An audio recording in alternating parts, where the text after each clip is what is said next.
And we should be live.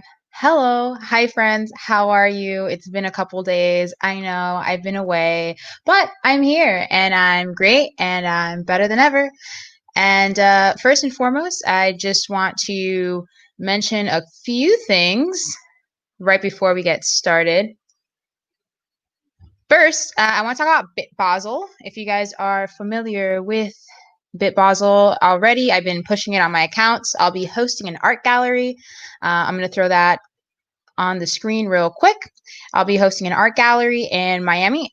I'll throw up the website so you guys can see it. But it's virtual, free NFTs. Come get some free NFTs, guys. Just sign up. I think you literally get them for signing up. So it's going to be fun. I can't wait. I got some anonymous masks for it. I got some, I don't even know what to wear. I'm just excited. Hey, how are you guys? I see you in the chat. Say what's up in the chat, guys. Drop some what's up, some hellos. It's cold here in Florida, and I'm wearing this is one of the few shirts that I have, my hostess shirt. This is from 2015. I'm class of 2015, guys, if you didn't know that about me. I'm relatively young, but let me talk about BitBasel real quick before we get into any of the other cool news, because I am hosting an art gallery. There it is. So it's in Miami. It's a hybrid gallery though. So there's an NFT contest. Which if you're an artist, guys, the NFT contest ends tomorrow. There's thousands in prizes, so get on that. It's from 6 to 12. It's going to be live streamed. There's going to be a couple of influencers there that are going to be hosting panels live, so they can talk to you guys. These are some of the artists that are going to be there. And yeah, here's some of our guests: Katie Kansas, Erica, Crypto Gal. Where am I? I'm not there. Oh, there I am. Yeah, but I'll be hosting it too. So it's going to be fun. All these people will probably be there. Yada, yada, yada. There's my 5-second spiel. All right, let's get into some news because I'm excited. I'm excited to talk news. We haven't talked some news. So first of all, I guess I just want to mention anybody who's expecting XRP. Oof, that's not what I wanted. Let's talk a little bit about XRP. I know some people are like, XRP is a scam, but if you are an XRPer, this is something that you should know if you don't know by now. If you have your coins on Coinbase or Kraken, you will not get the airdrop on December 12th. Yes. So please remove your XRP from Coinbase or Kraken. Otherwise, you will not benefit from these airdrops. That's really all. If you guys don't know about the airdrop yet, it's Spark, the Flare Spark token. XRP is having a fork. And the question is, will this cause XRP to dump or pump? I don't know. Altcoin season is amongst us. So who knows? This is exciting times, exciting news. The next thing I wanted to share with you, because let me tell you something. Whenever I see mainstream media talking about cryptocurrency, that's probably what makes me super excited, because that's what screams mass adoption to me. So boom, CNN is talking about forget Bitcoin, these other cryptocurrencies are surging. Whoa, let me show you my face. Wait a second. What? CNN, you're talking about other cryptocurrencies besides Bitcoin like it's nothing? What? So yeah, that's kind of exciting, guys. That's something that I saw, and I mean, guys, let's go. That's so cool. For the past few weeks now, CNBC has been reporting on cryptocurrency almost every single day. Now we see CNN is reporting, yo guys, Bitcoin is cool, but guess what? Alt season is coming. So this is some kind of exciting stuff. I don't know about you, but this gets me just super riled up. It's not often you see a lot of these companies before a few months ago reporting about crypto, and now they're literally doing every day, and now they're encouraging people to look into alternative currencies. So this is what kind of gets me excited when it comes to just mainstream media and adoption, because realistically speaking, mainstream media and people pushing it is really what's gonna get the crypto name out there and get people familiar with cryptocurrency. Fun little story. Last night, I was at a gathering and I heard somebody talking about Bitcoin, and there was these two guys and they were going back and forth arguing about Bitcoin and why not Bitcoin. The first guy was an options trader. He would trade futures on Bitcoin, and I thought that was pretty interesting. He uses, Ameritrade, which is probably one of the bigger exchanges. And he was telling me that he wasn't comfortable holding on to it. And I looked at him and I asked him why. And he was just like, what's backing Bitcoin? I can't use it anywhere. And I was like, are you sure about that? Have you checked Cash App recently? Have you looked at PayPal? Have you heard of Trilolly or GetPay or the Fold app? And he was looking at me like, what are you talking about? He's like, Bitcoin makes me a lot of money when I trade, but I've never seen Bitcoin accepted anywhere. And I was like, did you know there's a Bitcoin ATM down the street from here and a blockchain center that used to be right around the corner? And he looked at me like in awe because it's like, he comes from a trading perspective. He doesn't come from a technology, this is something that's interesting for the future perspective. And it kind of gave me some insight on how even a lot of these traders that we see jumping into the market, how they might see these cryptocurrencies. But yeah, I love to have these conversations sometimes with people and try to make them understand what this stuff is really all about, because it's not just about trading, and it's not about the usability, even though we are getting into more use cases when it comes to cryptocurrency, and it makes me excited. That's why I share a lot of these apps, guys. Whenever you meet people and their argument is I can't spend Bitcoin anywhere, please inform them you can spend Bitcoin somewhere. You can send it to your friends. There's shops, there's gift cards you can buy with Bitcoin. There's so many things you can do. And yeah, that was kind of my argument. And by the end of the night, he was like, you know what? You're right. And I told him, mark my words, chances are this summer Bitcoin's going to hit 50K. And he's like, I'll take your word for it. So hopefully, instead of just doing, futures and options trading with Bitcoin, he decides to hold on to a little bit and even explore into other cryptocurrencies, because that's kind of, where there's other, ventures and options for you guys to look at. Hey guys, everyone in the chat, what's up from Brazil? Hey, what's up from Miami? It's cold in here. 3 years in. Awesome. Love it. I love you guys. Thanks for tuning in. So let's talk a little bit about Ethereum. There is a juicy thread on Twitter, and that is what I want to share with you, because I don't know if you guys heard, but there is a new paper out that basically annihilates the use of smart contracts. And one of my friends, shout out to Barry, he pointed this out to me this morning. I hadn't seen it, but this is very you guys are going to like this. So if you haven't came across this thread is from Rowan Gray. So he apparently works, he's like an assistant professor. He basically helped put this paper together in order to submit to the legislator for them to look at, I guess the framework for smart contracts and stable coins and all that stuff. So I'm going to read through this thread. Try not to get upset, but it's very interesting. So the guy says, I am thrilled to share. Oh, let me make sure this is on screen. I didn't realize. There we go. So the guy says, I am thrilled to share the announcement of this new law, stablecoin and tethering and bank licensing enforcement. It's called the Stable Act, and it's co-sponsored by whoever for Congress and chair of the House of Financial Services Committee FinTech Task Force. Okay. So this was, looks like it was, I don't know if it was submitted yet or not, but God. So the full text can be found here, and you guys can go to this guy's Twitter if you're interested in actually reading the full text. I didn't read the text. I just kind of read through all the comments and through all the feedback that he's been getting from this. So essentially, this girl, Kate, comes in and she said, it's critical to ensure user voices are represented, but it sounds like you didn't consult with any users of smart contracts and don't care at all about their perspective. And he says users of the monetary system. So right there, right off the bat, he's not talking about anyone within the crypto space, at least that's just the verbiage that he used. He's talking about people who are in finance and traditional finance, just like USD fiat. So there wasn't really any consideration taken from the me's and you's of crypto. So fast forward a little bit because they keep kind of going back and forth, and someone else kind of chimes in, but this is kind of where it got a little interesting. Let me scroll down here, find that comment.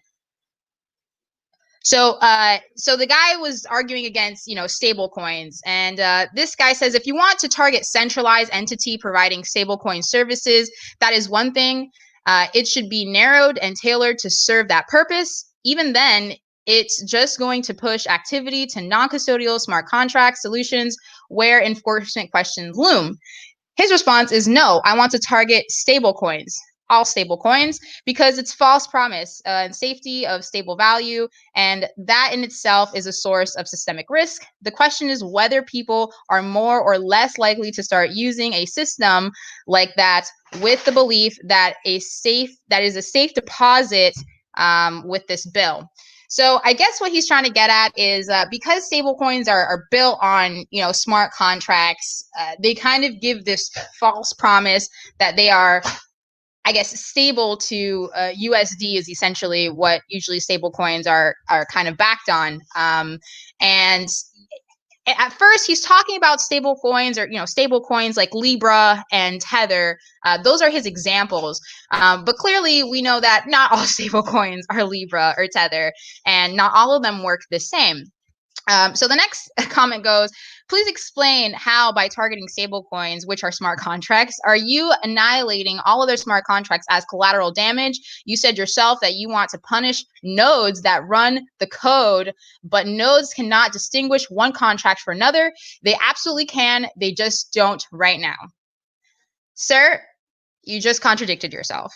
And also, this guy right here who knows way more about Ethereum than you do, there's no way for a node that executes arbitrary code to the impact given transaction without executing it. That is why when you do run, a node on Ethereum, they can't actually differentiate between what they're, pushing through, what they're validating. So basically, in a nutshell, you're taking the Ethereum network as a fixed variable and saying that is impossible for node validators on it to know what transactions are verifying. I'm saying running Ethereum itself is a choice, and that if it's an issue, then change the code or run a different network. So in a nutshell, with this thread, basically what this guy is suggesting to get rid of the node validation process that we currently have on Ethereum. That is what is being suggested in this paper. It would make running a node on Ethereum illegal, basically, and kind of destroy a little bit of the entire ecosystem. So really interesting stuff here. If you guys want to read the entire paper, go for it. I'm going to take some time and read it on later tonight. This was something that was pointed out to me this morning, but go to this guy's profile because let me tell you something. No. This is why I say it's important for you to pay attention to who you put in office and to who you guys, root for, because these same people are the ones that can make or break cryptocurrency. And, it's not cool. So Rowan Gray, listen, dude, if you're watching this, which you're probably not because you don't really care about the crypto community, please do not publish this paper. Please take the time to actually consult with people within the community about this stablecoin. I understand that you think that stablecoins, imply some kind of safety because it's pegged to $1 or it's stable. But, when we talk about even the United States, what is it, pegged to the military? Is the military stable? Oil? Like, what are we, what's going on here? We can make arguments for days, but yeah, real interesting stuff, guys. So check out that paper if you get a chance. I wasn't too happy about that one because, of course, destroying an entire ecosystem where most ERC projects run on, all ERC projects run on, is kind of crazy. So that's that. Last but not least, I'll kind of just go over what did I want to go over? I'm sorry, my dog is over here just having me scratch him. Let me read the comments real quick. So dude definitely hates these anti-crypto journalists. Yeah, so I don't like these anti-crypto journalists either. Clearly they're not taking any consideration for the community. This is not, these are things that can destroy the ecosystem, make bank companies go bankrupt, like can you imagine not being able to run an Ethereum node ever again? That would destroy the process of having validators. That would let scammers into the ecosystem. Like that's not how that works. The DeFi projects are mooning. Yes, so I heard about that. I heard that DeFi is mooning. That's actually kind of what the article from CNBC was talking, or CNN, I'm sorry, was talking about. It's alt season, guys. It's alt season. Alt season is amazing. I also came on to warn about Hex. I did more digging and it is not looking bueno whatsoever. Ooh, interesting. So can you send me some articles or things that you come across when it comes to Hex? So my friend Crypty, one of the Block Babes guys, I guess she went and talked to one of the community members from Hex, and she was saying that it's a great project and they're doing great things. Personally, I don't know anything about Hex. I haven't bothered looking into them. The first time I heard about them, they were talking about how they were a 6-month blockchain or whatever, and that's cool, that's cute and dandy, but where are the facts? Where you DYOR, guys. You love my hair. Thank you. I don't know what to do with it. But, do your own research. It's really important, especially when you're in this space, because there's a lot of con artists. There's a lot of FUD. There's a lot of things still going on. Please remember that even though we are getting safer in this space, we still are, the 2% basically of people in the world who are jumping on these projects, and that your money is still at risk. There's still credit card and check fraud going on. So of course, crypto fraud will continue. So just be safe when it comes to this stuff. Let me see. Is there anything else I wanted to mention? Oh, I guess I'll mention one more of the art galleries that I'll be helping co-host. It's in VR. So if you guys want to pop in VR, it's actually in VR, XR, and there's also a physical location at the Miami gallery. It's a pop-up gallery, but I'll share that one real quick before I get out of here. Share screen. I'll throw that up. One moment, please. There it is. Share. So this is another gallery that I'm helping. I helped curate basically, but it's called Art Tech Miami, Music Miami. I'm sorry. And this is a gallery that we're going to be out of. I'm super excited. It's I was going to say 360 gallery, but that's just a 360 photo. Silly me. But it's a David Rosen gallery. It should be fun. The one that's in VR, if you guys go on the website and go look at the itinerary, it tells you how to access both the VR version and it tells you how to access a WebXR version. So you can actually go on the website and look at the gallery from the website. The website is xrlabs.ozoneuniverse.com. It's kind of cute. I went in there the other day. And yeah, so if you guys are interested in checking out any of these galleries, again, the other one is bitbasel.miami. I'm actually going to stream from there tomorrow. So if you guys want to look at the gallery space and what it's going to look like tomorrow, I'll be there tomorrow. But this is another one. Again, quick call to artists.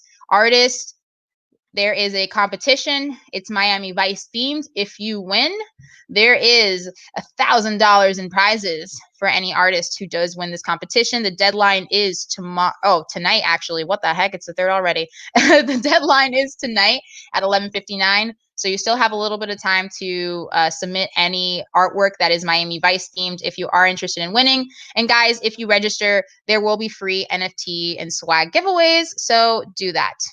Other than that, yeah, that's about it. That's all I have to share with you guys today. I don't think there's anything else. Thank you for watching. Oh no, your heart is exposed. This is my old shirt from HOSA.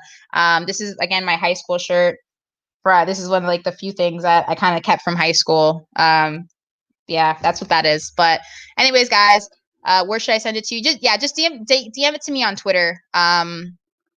Simon, that would be great, because I like to look into these things. I like to give you guys, fresh information, or not necessarily fresh, but things that you might have missed. That's why I kind of like doing these streams, because it's really hard to consume all the media and things that happen, between Twitter and, other things. Sometimes it can be interesting. I think next time I'm streaming, I'm going to talk about Ross, the creator of the Silk Road, because I found out some more interesting stuff about him that I didn't know before.